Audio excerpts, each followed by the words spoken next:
Judiciary, Honorable Registrars present, our esteemed heads of station, distinguished colleagues from the Judiciary, good afternoon.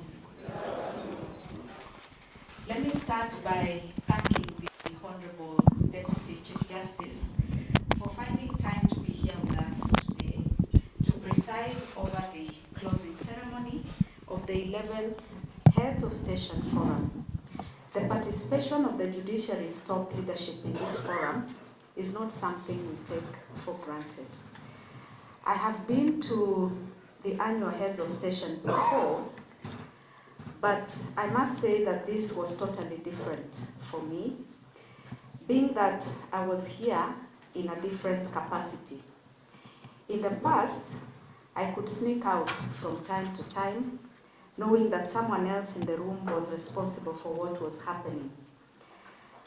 Now, I had to be here throughout because of the weight and heavy responsibility of the office I now hold, and knowing that it is this office that has to work round the clock to find solutions to the challenges that we face.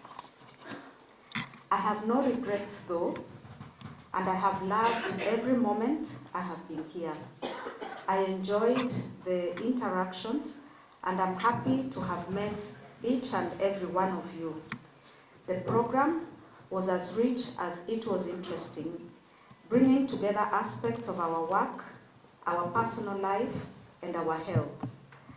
I have had engagements with several internal and external stakeholders since I took office, and I can say confidently that this workshop has been the highlight of those interactions. I have listened in and I've heard the concerns raised and proposals that have been made. I'm happy that we have a strong RMC to help my office in the implementation of the resolutions that were enumerated by the Honorable DCRJ.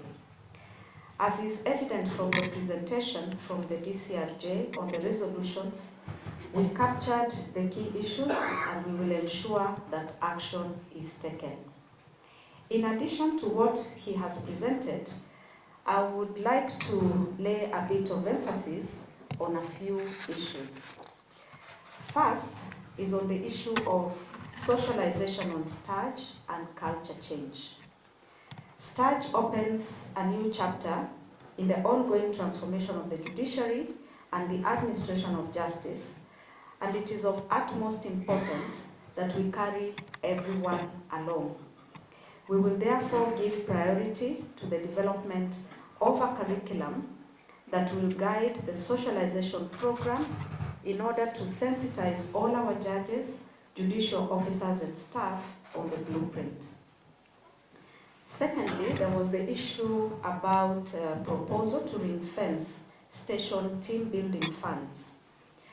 I want to say that team building activities are vital to the promise of a team of inspired judges, judicial officers and staff committed to excellence in service delivery. As such, all courts are encouraged to budget for team building during the work planning.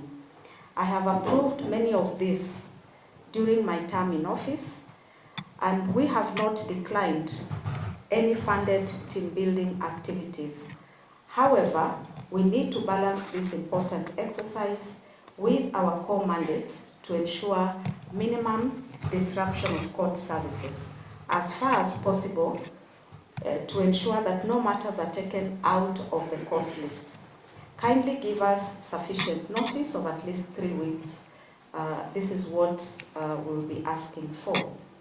Concerns about reallocation of team building budget can be dealt with on a case-to-case basis. Thirdly is the issue of funding for station for open days where the station budget is exhausted. As I have stated, the place of work plans cannot be overemphasized in the present judiciary.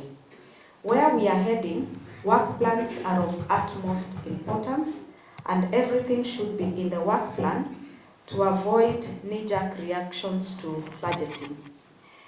I would like to encourage all stations to budget for and hold open days for engagement with members of the public on the work the station is doing. Even as we were here, I was pleased to note that a number of stations had open days this week. This includes Keno, Kangundo, and Madiani. In line with the STARGE blueprint, we are exploring ways of deepening our engagement with the public, including through preparation and presentation of soldier reports at the station level. Once the Chief Justice has constituted the soldier committee for this year, we will work with the committee to develop a framework for reporting by stations to their immediate stakeholders at the local level to facilitate more meaningful engagement with our work.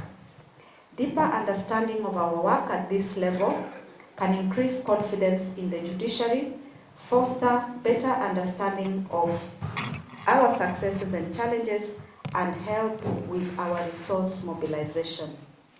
The fourth issue is on performance appraisal for judicial officers and heads of station. As I sat here, I noted the emotive discussion following the presentation by DPOP on the performance appraisal of judicial officers. Colleagues, it is nearly a decade since we rolled out the PMMUs, and it is time to critically examine the appraisal tools to align with our current priorities. The landscape has indeed changed with the rollout of STARGE blueprint, and the appraisal framework must evolve accordingly. Under STARGE, a judicial officer has many other roles aside from adjudication of disputes that are presented in court. The full spectrum of the roles of judicial officers must be reflected in the appraisal framework. The daunting work we undertake in the administration of our stations must also be considered in our evaluation. Additionally, the focus of our appraisal tools has been the quantity of our work rather than the quality of the justice outcomes we help our clients to achieve. This needs to change so that we can move more to qualitative justice.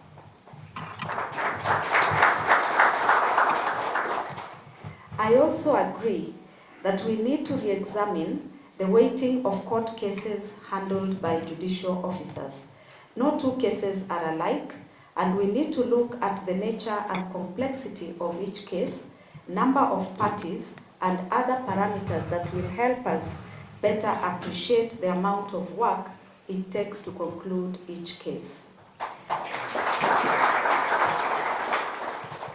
Consultation with judicial officers is key in developing this new framework, and I'm glad that we agreed on the nomination of the 7 heads of station to work with us and DPOP on the performance parameters.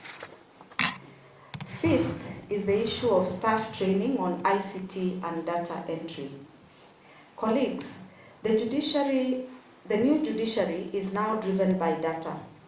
It informs nearly everything that we do, from appointments, promotions, and even transfers, to the establishment of new courts and the budgets we allocate to stations and other spending units. The inaccuracy in our data is something that has caught the attention of the leadership team and was discussed last week at the Judiciary Management Committee retreat that was chaired by the Honorable Deputy Chief Justice. When the Administration of Justice and Performance Management Committee presented its report, the JMC resolved that training be done for data entry officers who should, as far as possible, be retained in the data entry role even when transferred to other stations. We will roll out this training in the coming months as directed by the JMC. Sixth is the issue of flexibility of working hours and dress code. The proposals on flexible working hours and how our staff dress for work is a live example of the challenges that call for intergenerational leadership, which I mentioned in my opening remarks on Monday, and which was echoed throughout the forum. Given the nature of the judiciary, this has to be thought through carefully, noting that some of our colleagues work in client-facing functions and they need to be at work during standard working hours. However, we have noted the concerns and the proposals, and we will explore this issue further and get directions from the leadership. The seventh issue was on solar power. As we deploy more technology, solutions to enhance our internal processes and service delivery, we have to contend with power supply challenges which compromise the reliability of these solutions. Power supply is a big challenge in many stations. It came up during the court visits by the JSC last year and at the beginning of this year, and it also came up here. Many stations, particularly standalone Kali courts, have also raised concerns about solar backup.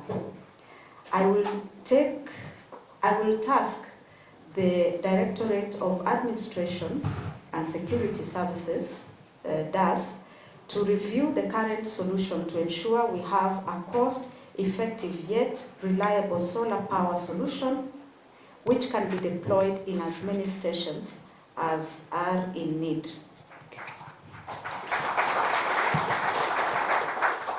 These are a select few of the issues that I thought I should emphasize on. The Honorable DCRJ presented the detailed resolutions, and many other issues were dealt with by the RMC and other speakers during the plenary discussions. Mine is to assure you that we will look into all these concerns. Finally, as we wind up today, I hope that we all enjoyed the Kisii hospitality, and we look forward to the next HOS forum in Makueni.